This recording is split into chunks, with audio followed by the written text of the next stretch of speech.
این صبحونه هستش که من حدود 1 یا 2 ماه دارم میخورمش هر روز و الان میخوام برم قسمت جدید برنامه شب جمعه رو کامل ادیتش بکنم اگر شد، ولی چون تا پنجشنبه حالا وقت زیاد داریم بعید میدونم بخوام همش تموم بکنم، ولی سعی میکنم تا یه حدودی براتون ادیتش رو کامل انجام بدم. بعدش هم با هم دیگه میریم خرید. یه سری خرید برای خونه داریم. چی میخواستم بگیرم من؟ دستمال کاغذی، سرکه، جو و میسورم بعدم بهتون میگم چیه. اما قبل از اینکه بریم سراغ ادیت میخوام این چیزی که شما همیشه توی ویدیو نگاه میکنید رو بهتون معرفی بکنم. یه جورایی قرار الان روم تور داشته باشیم. میرسیم به محتویات داخل اینجا. این تابلویی که میبینید خودم درستش کردم، یک تابلوی دستساز با پاسورهای بایسکل. کار خاصی نکردم، پاسورهای بایسکل و اینا رو مثلا قیچی کردم و با چسب چسبوندمشون همین. ولی خدای چیز خیلی قشنگی شد. سیستم برای تدوین هم مکبوک ایر، چیپ M1 16 گیگ رم داره و 245 گیگ حافظه کل سیستم. ولی اگر که تدوینگر هستید مکبوک 245 گیگی که مثل من هستش براتون کمه. من الان خیلی لب به لب دارم از این SSD استفاده میکنم، یعنی یه ذره چیزی دانلود بکنم سریع باید یه چیزی پاک بکنم. برای همین یه دونه هارد خریدم از برند SP برند خیلی معروفی نیست، ناشناخته است جورایی، اما واقعا چیز خوبیه، یعنی بهش اعتماد بکنید. من دارم ازش استفاده میکنم، خیلی عالیه. سرعت انتقالش و سرعت خوندنش خیلی خوبه و آره نیازش که همیشه برندهای گرون مثل چی بود، سندیسک بود، یه برنده خیلی گرون بود. و میرسیم اینجا یه دونه اسپیکر که من توی مدرسه ژاپن دوره دوم راهنمایی مدرسه ژاپن اینو اومدم درستش کردم. یه اسپیکری که واقعا کار میکنه.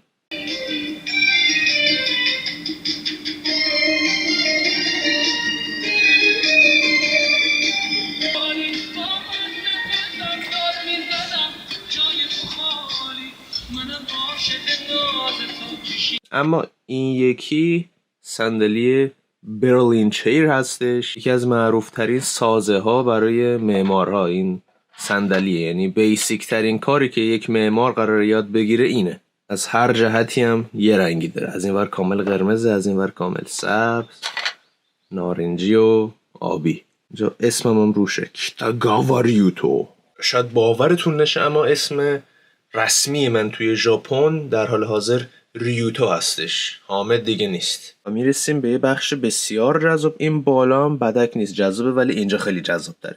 در این قسمت ما یک سری پاسورهای چینی داریم که اینا رو من به اشتباه خریدم، در واقع گول خوردم، ولی اینا نه، اینا رو از قصد خریدم برای همون ویدیویی که گرفتم پاره پورشون کردم. چند ورق پاسور رو میتونم پاره کنم؟ اینم از 12. بعد ناراحت نشید از اسم، قیمتشون خیلی پایین بود. از اینجا بعد پاسور جذابی داریم. یکیش این پاسور دکارت تیبل، کتاب اصلیش یه کتاب خیلی گرون قیمت و کمیاب توی شعبده بازیه که این نسخه در واقع همون پاسورشه. اینجا ما که ویرتوسو داریم. اصلا از پاسورهای ویرتوسو خوشم نیومد چون که روش عدد نداره، اصلا نمیشه بهشون بگیم پاسور، اصلا پاسور نیستن پاسورهای ویرتوسو. اینجا یه دونه چیکن ناگت داریم، این جری ناگت نیستش، این چیکن ناگته. و این پایینم ناک، اولین نسخه ورژن ناکو دارم، بنفش و سبز و قرمز و آبی و زرد که حتی بازشون هم نکردم، آکبنده. پاسور جذاب رگالیا، مارول، مندلورین و ناک سامر. اینم که پاسور فیکی دیگه. و دستکارت اونو، این حالا قضیه داره بعدم بهتون توضیح میدم. پاسور گیتور خیلی پاسور خوشگلیه اما اصلا کیفیت نداره. و این دوتا هم که دیگه میشناسید دیگه، بایسکل رایدر بک و استاندارد.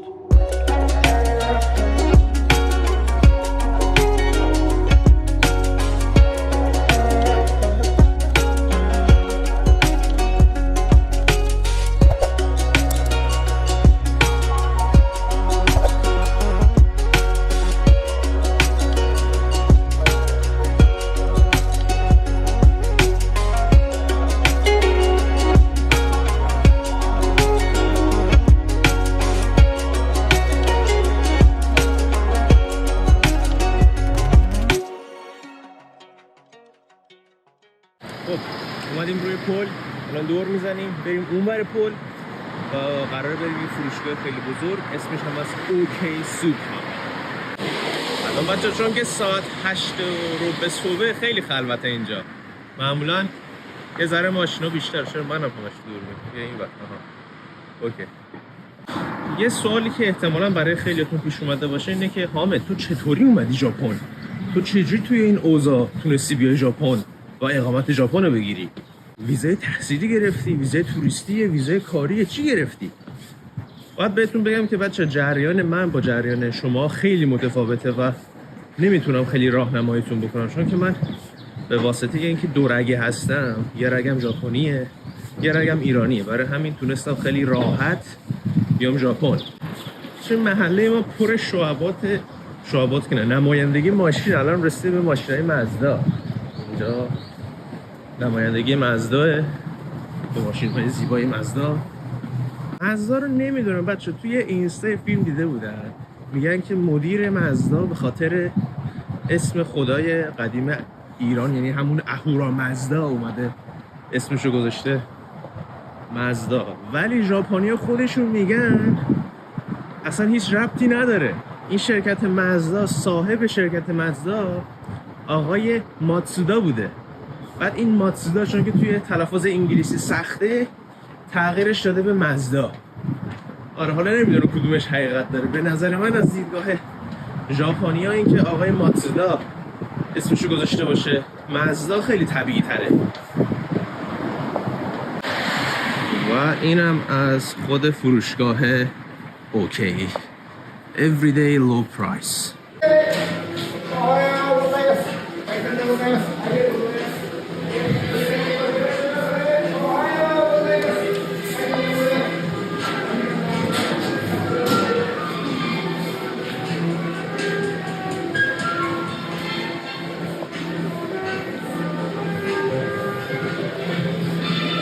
باز شد میریم تو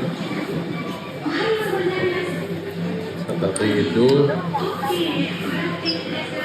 بریم خریدمون رو انجام بدیم. چی میخواستم بگیرم؟ دستمال، جو، سرکه، اینا فعلا یادمه.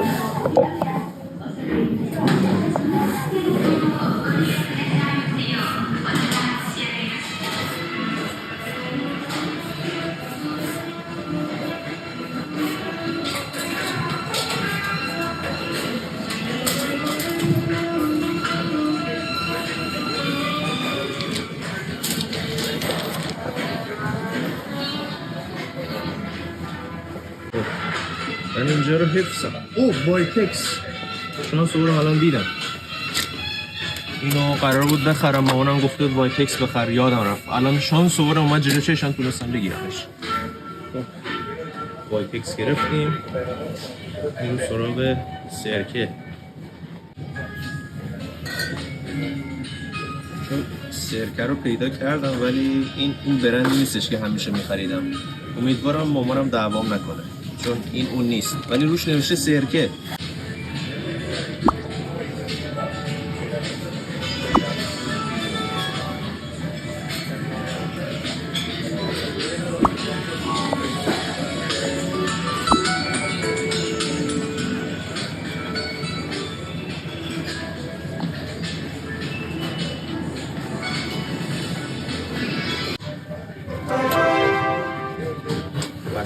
به این میگن میسو.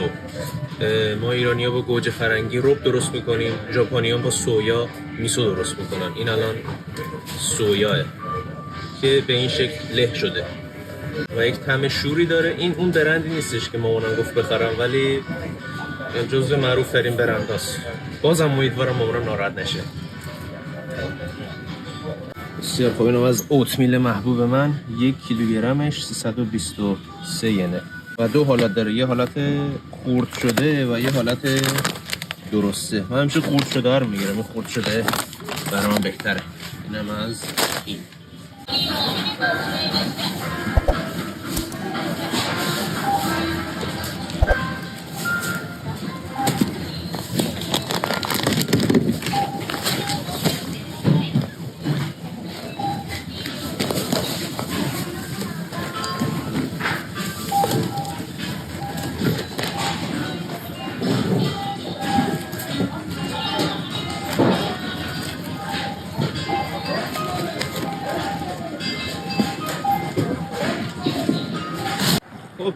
اگر که شد میخوام بعدش هم برم باشگاه، از باشگاه می فیلمی بگیرم، ولی باشگاه خیلی سخته بخوام فیلم بگیرم چون که موقع ثبت نام تاکید کردن که فیلم برداری ممنوعه و اینکه اونجایی هم که اون چی بهش میگن کارمندای اونجا که کار میکنن از بین اونا یه نفرشون هست با من سر لجه، کلا نمیدونم چرا، چون که خارجی‌ام با من لج داره یا کلا گند اخلاقه، هی میخواد از من ایراد بگیره. من یه بار داشتم تلفنی صحبت میکردم بهم گفت صحبت نکن بی خودی، یه ذره باش من دعوا دارم، برای همین امیدوارم اون نباشه. اگر اون یاروه نبود میرم فیلم میگیرم براتون. بچه ببخشید اومدم توی همچین جایی براتون ولاگ میگیرم. یه روز میبرمتون توکیو، شیبویا، یه جای شلوغ و خوشگل میبرمتون اونجا براتون ولاگ میگیرم. و اگرم موضوعی، چالشی، چیزی دارید یا چیز خاصی رو دوست دارید توی ژاپن ببینید حتما تو کامنت ها برام بنویسید، میرم براتون فیلمشو ضبط میکنم.